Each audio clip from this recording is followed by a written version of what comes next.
আজি কিছুদিনৰ পৰা কিছুমান কথাত মানে মোৰ খুব চিন্তাত লাগি আছে, যিবোৰ কথা মানে মোৰ ক'বলৈ খুব মন গৈছে, কিন্তু ক'বলৈও মই পোৱা নাই। বিশেষকৈ কালিৰ পৰা মোৰ মূৰত আৰু কিছুমান কথা লাগি আছে। বিশেষকৈ বিজেপিৰ বিধায়ক, হোজাই সমষ্টিৰ বিধায়ক শিলাদিত্যই কালি যি মন্তব্য কৰিলে, সেই মন্তব্যৰ পিছত মোৰ আৰু কথাবোৰ মূৰত লাগি আছে। আৰু সেইবোৰ কথা আচলতে টেলিভিজন চেনেলৰ জৰিয়তে, টেলিভিজন চেনেলটো মোৰ ব্যক্তিগত চেনেল নহয়, ৰাইজৰ চেনেল, সেইবোৰ কথা টেলিভিজন চেনেলত ক'ব নোৱাৰি। কিন্তু মোৰ ফেচবুকৰ একাউণ্টটো মোৰ নিজৰ ব্যক্তিগত একাউণ্ট, গতিকে এইটো মোৰ নিজৰ ব্যক্তিগত মতামত, এইটো আছাম টক্সৰ মতামত নহয় বা কোনো ৰাজহুৱা মন্তব্য নহয়, মোৰ ব্যক্তিগত মতামত। শিলাদিত্যই কালি তাৎপৰ্যপূৰ্ণ কথা কিছুমান কৈছে, যিবোৰ কথাক লৈ মোৰ কিছুমান প্ৰতিক্ৰিয়া মই প্ৰকাশ কৰিব বিচাৰোঁ যে মোৰ নিজৰ মনত উদনি লাগি আছে। কথাখিনি মই ঘৰত আলোচনা কৰিছোঁ, মোৰ ল'ৰাৰ লগত আলোচনা কৰিছোঁ, মোৰ পৰিবাৰৰ লগত আলোচনা কৰিছোঁ, মোৰ ছোৱালীৰ লগত আলোচনা কৰিছোঁ, আৰু কথাবোৰ ক'বলৈ খুব মন গৈছে। সেয়ে মই ভাবিছোঁ যে ফেচবুক যোগে মই ৰাজহুৱাভাৱে কথাখিনি কোৱাটো অতিকৈ প্ৰয়োজনীয় হৈ পৰিছে বাবে মই ৰাজহুৱাভাৱে কথাখিনি ক'বলৈ ওলাইছোঁ। প্ৰথম কথা হৈছে গো মাংস নিষিদ্ধকৰণ। গো মাংস নিষিদ্ধকৰণৰ নতুন ইছ্যু এটা এতিয়া আহিছে, আৰু আজি অৱশ্যে মাদ্ৰাজ উচ্চ ন্যায়ালয়ে 4 সপ্তাহৰ বাবে ইয়াত স্থগিতাদেশ জাৰি কৰিছে। কিন্তু সেইটো পিছৰ কথা। কিন্তু কেন্দ্ৰীয় চৰকাৰে এটা সিদ্ধান্ত গ্ৰহণ কৰিছে যে প্ৰিভেনশ্যন অফ ক্ৰুৱেলিটি অফ এনিমেলৰ ক্ৰুৱেলিটি, মানে এনিমেলৰ ওপৰত যি নিষ্ঠুৰতা, জীৱ জন্তুৰ নিষ্ঠুৰতা, তাক ৰোধ কৰাৰ নামত গো মাংস বিক্ৰী কৰাৰ ক্ষেত্ৰত কিছু নিষেধাজ্ঞা আৰোপ কৰিছে। অৱশ্যে কেইবাখনো ৰাজ্যই ইয়াৰ প্ৰতিবাদ কৰিছে। আনকি মেঘালয়ত ইতিমধ্যে ইয়াৰ বিৰোধিতা হৈছে, আমাৰ চুবুৰীয়া ৰাজ্য। মই নাভাবোঁ যে মেঘালয়, নাগালেণ্ড, মিজোৰামত আজি এইবোৰ বন্ধ কৰিব পাৰিব। মই নাভাবোঁ যে অসমতো ইয়াত বন্ধ কৰিব পাৰিব। কিন্তু ইয়াত লৈ কিছুমান প্ৰশ্ন সন্মুখলৈ আহিছে। এতিয়া প্ৰশ্নটো এনেধৰণৰ আহিছে যে যদি আমি জীৱ জন্তুৰ প্ৰতি নৃশংসতা প্ৰদৰ্শন কৰাৰ নামত, জীৱ জন্তুৰ নামত আমি নৃশংসতা প্ৰদৰ্শন কৰাৰ নামত আমি গো হত্যা নিষিদ্ধকৰণ কৰিব বিচাৰিছোঁ। জীৱ জন্তু মানে কেৱল গো হত্যা নহয়, জীৱ জন্তু মানে কেৱল গো হত্যা নহয়, জীৱ জন্তু মানে বহুত আছে। মই নিজে এজন হিন্দু ধৰ্মাৱলম্বী লোক। মই গো মাংস ভক্ষণ নকৰোঁ, বা মোৰ নিচিনা বহু হিন্দু ধৰ্মাৱলম্বী লোকে বন্ধ কৰি দিয়াচোন, মোৰ নিচিনা বহু হিন্দুভাষী লোকে গো মাংস ভক্ষণ নকৰে, সেইটো বেলেগ কথা। কিন্তু কথা হৈছে মই নিজে চিকেন খাওঁ, মই বিশেষকৈ লোকেল চিকেন খাওঁ, কেতিয়াবা খাচী পাঠাও খাওঁ, আজিকালি মাছো খোৱা আৰম্ভ কৰিছোঁ। কিন্তু প্ৰশ্ন হৈছে যে মই যেতিয়া লোকেল চিকেনটো মই কাটিবলৈ দিওঁ, সেইটো জানো মোৰ নৃশংসতা নহয়? মই যেতিয়া মাছ খাওঁ, সেয়া জানো নৃশংসতা নহয়?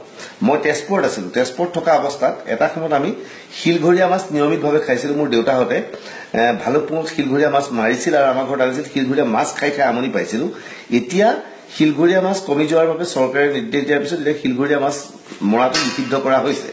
গতিকে শিলঘৰীয়া মাছ মৰাটো নিষিদ্ধ কৰা হৈছে।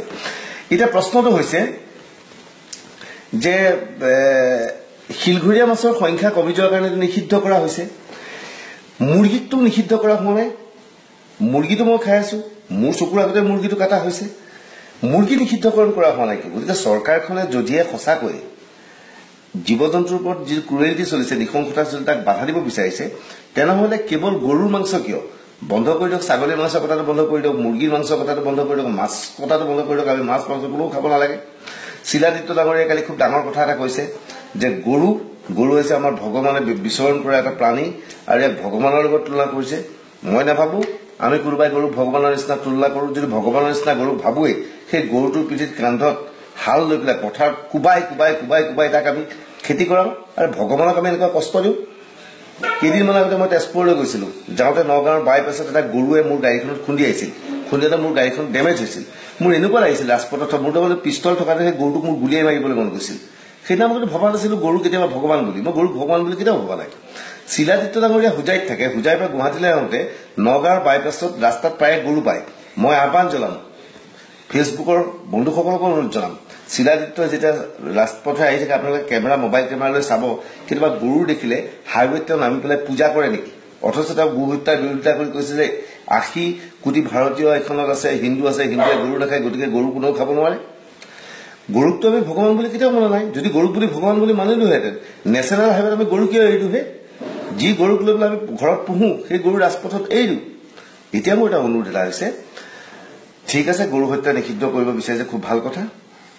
মই প্ৰধানমন্ত্ৰী নৰেন্দ্ৰ মোদীক আহ্বান জনাব বিচাৰিছোঁ, মই বিজেপি নেতৃবৰ্গক আহ্বান জনাব বিচাৰিছোঁ যে গৰু খোৱাতে নিষিদ্ধ কৰক কিয় গৰুৰ সমগ্ৰ সামগ্ৰী বন্ধ কৰি দিয়ক এই যে আমি যে চামৰাৰ জোতাবোৰ পিন্ধো অধিকাংশ জোতা এইটো গৰুৰ জোতা আমি যে বেল্ট পৰিধান কৰোঁ অধিকাংশ এইটো গৰুৰ চামৰাৰে বনোৱা হয় আমাৰ পাৰ্চ যিবিলাক ব্যৱহাৰ কৰোঁ গৰুৰ পাৰ্চ গৰুৰ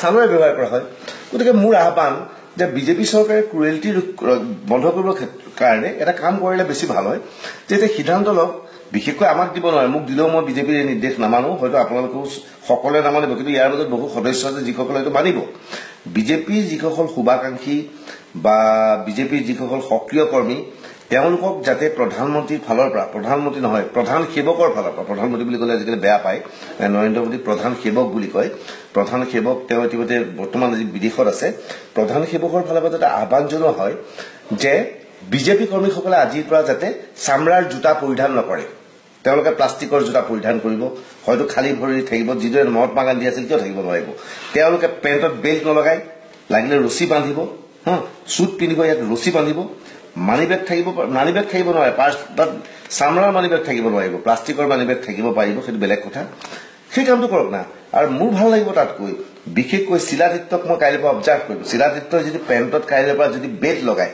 মই লগে লগে প্ৰটেষ্ট কৰিম মই প্ৰতিবাদ কৰিম আমি আপোনালোকেও প্ৰতিবাদ কৰিব শিলাদিত্যৰ যদি পেণ্টত বেল্ট দেখে আপোনালোকে আপুনি বেল্ট কিয় বাছে বেল্টটো গৰুৰ চামৰাৰ বেল্ট হ'ব পাৰে আপুনি বেল্ট পৰিধান নকৰিব টাইট পেণ্ট পিন্ধক বা ৰছী বান্ধি লওক শিলাদিত্যই যদি জোতা পৰিধান কৰে আপোনালোকে প্ৰটেষ্ট কৰিব যে শিলাদিত্য ডাঙৰীয়া আপুনি জোতা কিয় পৰিধান কৰিছে এইটো গৰুৰ চামৰাৰ হ'ব পাৰে শিলাদিত্যই যদি মানি বেগ উলিয়াই আপোনালোকে ধৰিব যে শিলাদিত্য ডাঙৰীয়া আপুনি মানি বেগ কিয় ব্যৱহাৰ কৰিছে সেইটো মোৰ কাঠৰ অনুৰোধ মই কোনো নিৰ্দেশ দিয়া নাই মই নিৰ্দেশ দিব পৰা মোৰ অধিকাৰো নাই গতিকে মোৰ মনত এই প্ৰশ্নবোৰ আহিছে যে গো হত্যা যদি বন্ধ কৰিব বিচাৰিছা কেৱল মাংস কিয় বন্ধ কৰিব বিচাৰিছা গুৰ পৰা হোৱা প্ৰডাক্ট বন্ধ কৰা আজি গো হত্যা বন্ধ কৰিছে কিন্তু মিট এক্সপৰ্ট বন্ধ কৰা নাই প্ৰধানমন্ত্ৰী নৰেন্দ্ৰ মোদীয়ে নিৰ্বাচনৰ প্ৰাক মুহূৰ্তত কৈছিল যে ইউপিএ চৰকাৰৰ দিনত কোৱা হৈছে যে মিট প্ৰডাকশ্যনৰ ক্ষেত্ৰত ভাৰতে অভিলেখ স্থাপন কৰিছে সিদিনা আমি দেখা গ'ল কেন্দ্ৰীয় বাণিজ্য মন্ত্ৰীয়ে সংসদৰ মজিয়াত ঘোষণা কৰিছে যে মিট এক্সপৰ্টৰ যি নীতি সেই নীতি যথেষ্ট ভাল আৰু আটাইতকৈ ডাঙৰ কথা মই এই কথাটো ইমান দিন জনা নাছিলোঁ কালি মোৰ টক শ্ব' এটা আছিল চৰ্চাত মই আলোচনা কৰিছিলোঁ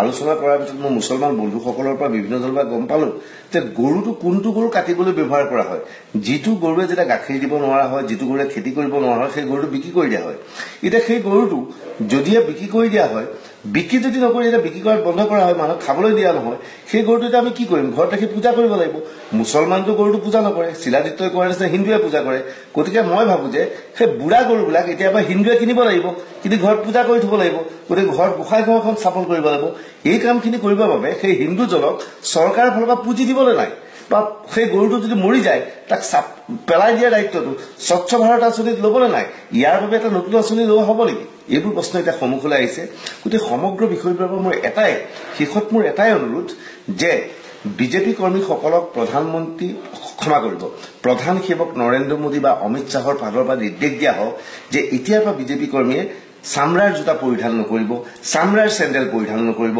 চামৰাৰ বেল্ট নল'ব পকেটত চামৰাৰ মানি বেগ নল'ব যদি সেইটো লয় তেনেহ'লে আমি সকলো সুখী হ'ম আমি সকলোৱে ক'বলৈ বাধ্য হ'ম যে হয় এইখন চৰকাৰে পৰিৱৰ্তন আনিছে বেছি নকওঁ ধন্যবাদ থেংক ইউ